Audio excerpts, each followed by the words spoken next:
আসসালামু আলাইকুম, আশা করি আপনারা সবাই অনেক ভালো আছেন। নতুন একটা টেক নিউজ ভিডিওতে আপনাদের সবাইকে স্বাগতম।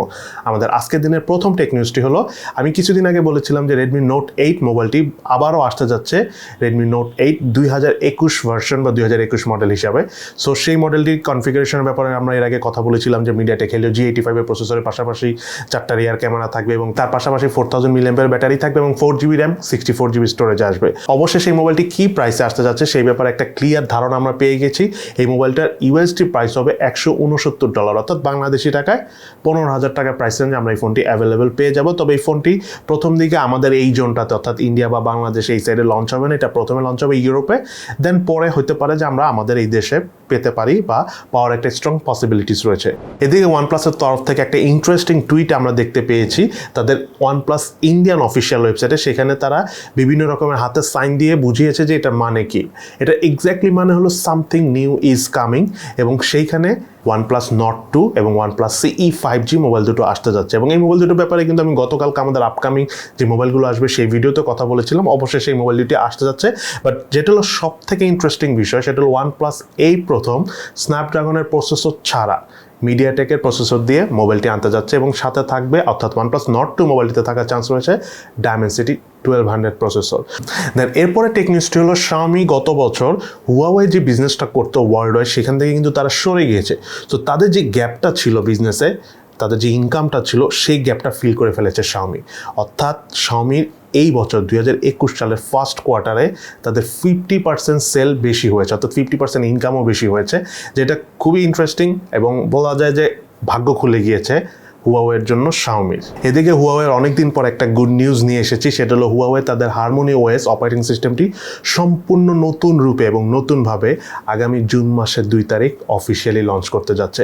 ধারণা করা হচ্ছে যে 2021 সালের সবচাইতে বৈপ্লবিক পরিবর্তন আনতে পারে হারমোনি ওএসটি, যদি তারা প্রপারলি তাদের এই অপারেটিং সিস্টেমটি মার্কেটে ভালোভাবে লঞ্চ করে এবং পারফরমেন্স যদি ভালো পাওয়া যায়, তাহলে কিন্তু অপ্পো, ভিভো অর্থাৎ ওয়ানপ্লাস বা যেটাকে বলা বিবিকে ইলেকট্রনিক্স অলরেডি কনফার্ম করেছে যে তারা হারমোনি ওএস ইউজ করবে, এবং তার পাশাপাশি Xiaomiও কিন্তু বলেছে যদি পারফরমেন্স ভালো হয় তাহলে Xiaomiও হারমোনি ওএস ইউজ করবে। দ্যাট মিনস হুয়াওয়ের একটা চান্স রয়েছে গুগলের অ্যান্ড্রয়েড ওএসকে বিট করা। সো দেখা যাক, জুনের 2 তারিখ আর বেশি দিন নাই, কিছুদিনের মধ্যেই লঞ্চ হবে। আশা করি যদি পারফরমেন্স ভালো হয় তাহলে খুবই ভালো হয়, বিকজ একটা কম্পিটিটর দরকার অবশ্যই অ্যান্ড্রয়েড ওএসের। অনেকদিন হয়ে গেছে একা একা অ্যান্ড্রয়েড ওএস রয়েছে, আর তেমন খুব বেশি একটা আপডেট আমরা দেখতেছিও না অনেক লং টাইম ধরে। যদিও তারা বলতেছে যে অ্যান্ড্রয়েড 12-এ তারা অনেক ম্যাসিভ আপডেট আনবে, বাট দেখা যাক, আপডেট আনলেও তো হবে না, এখানে অনেক গ্লিচ থাকতে পারে, অনেক ল্যাগিং থাকতে পারে।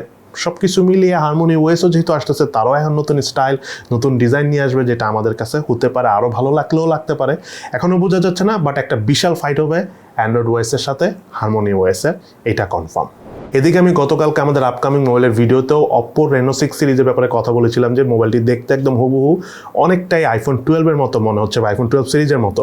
বাট অবশেষে আজকে অপ্পো রেনো 6 সিরিজের কিছু ইমেজ লিকস হয়েছে, সেখানে দেখতে আমি যেটা গতকালকে আমাদের আপকামিং ভিডিওতে বলেছিলাম সেরকমই, অর্থাৎ iPhone 12 সিরিজের মতোই হবে দেখতে অপ্পো রেনো 6 সিরিজ। সো অধীর আগ্রহে অনেকেই আমরা ওয়েট করতেছি এই মাসের শেষের দিকে অথবা জুন মাসের শেষের দিকে অথবা জুলাই মাসের ফার্স্ট উইকের মধ্যে বাংলাদেশে কিন্তু অপ্পো রেনো 6 প্রোটা লঞ্চ হতে পারে। বাট প্রাইসটা আমি বুঝতেছি না, হতে পারে 35 থেকে 45,000 টাকার মধ্যে থাকার একটা স্ট্রং পসিবিলিটিস রয়েছে। বাট এই মোবাইলটা আসবে কিন্তু ফটোগ্রাফি বেসড এবং ভিডিও বেসড। সো আশা করি যারা ফটোগ্রাফি এবং ভিডিওগ্রাফি করতে পছন্দ করেন তারা আর কিছুদিন ওয়েট করুন। এই ফোনটা আসলে হতে পারে আপনাদের চাহিদা বা আপনাদের মনের আশা ফিল আপ হয়েও গেলেও হতে পারে। এদিকে ইউএসবি টাইপ সি চার্জারের নতুন একটা আপডেট এটা এসেছে। এক্স্যাক্টলি এটা কোনো সফটওয়্যার আপডেট না, এটা হলো হার্ডওয়্যার আপডেট। এটা হলো ইউএসবি টাইপ সি 2.1। এই আপডেটেড যদি ইউএসবি টাইপ সি কেবলটা যদি ইউজ করা হয়, আগে যে কেবলটা ছিল সেখানে সর্বোচ্চ 100 ওয়াট পর্যন্ত পাওয়ার ট্রান্সফার হতে পারতো, বাট নতুন এই ইউএসবি টাইপ সি 2.1-এর মাধ্যমে 240 ওয়াট পর্যন্ত পাওয়ার ট্রান্সফার হতে পারবে। অর্থাৎ আগামীতে খুবই দ্রুত আমরা দেখতে যাচ্ছি যে 150-200 ওয়াটের চার্জার আমরা মোবাইলে দেখতে পারবো। বাট মেইনলি আসলে ইউএসবি টাইপ সির এই চার্জার, এই কেবলটা মূলত বানানো হয়েছিল ল্যাপটপ বা বড় কোনো ইলেকট্রনিক্স গ্যাজেটের জন্য, মেইনলি কম্পিউটার মোবাইলের জন্য নয়। তবে আশা করি মোবাইলও এটা কাজে লাগবে। বড় বা হাই পাওয়ারের চার্জার যখন নিয়ে আসবে তখন তো এই ধরনের ইউএসবি টাইপ সি কেবলই লাগবে, তাই না? এদিকে প্রথমবারের মতো গুগল তাদের বিক্রয় কেন্দ্র অর্থাৎ গুগল স্টোর খুলতে যাচ্ছে আমেরিকাতে।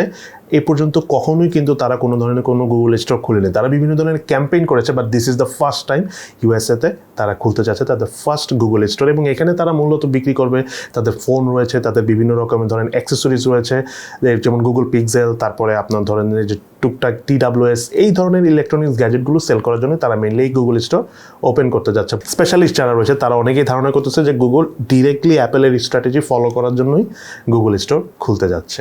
আজকে ভিডিও শেষ করতে যাচ্ছে একটা ইন্টারেস্টিং নিউজ নিয়ে, সেটা হলো আপনারা সবাই কম বেশি BTS এর নাম শুনেছেন।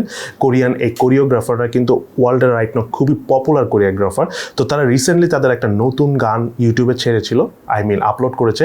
সেখানে সেই গানটির নাম ছিল বাটার, এবং এই গানটি প্রথম 13 মিনিটেই 10 মিলিয়ন ভিউ হয়ে ইউটিউবের সর্বোচ্চ ভিউ রেকর্ড করেছে। এবং তাদেরই কিন্তু আগের রেকর্ডটা ছিল মোস্ট প্রবাবলি ডায়নামাইট যে গানটা ছিল সেটা 21 মিনিটে 10 মিলিয়ন ভিউ হয়েছিল। বাট এইবার এই গানটা মাত্র 13 মিনিটে 10 মিলিয়ন ভিউ, অর্থাৎ 1 কোটি মানুষ দেখেছে, এবং এটাই ইউটিউবের তরফ থেকে বলা হচ্ছে নতুন ওয়ার্ল্ড রেকর্ড।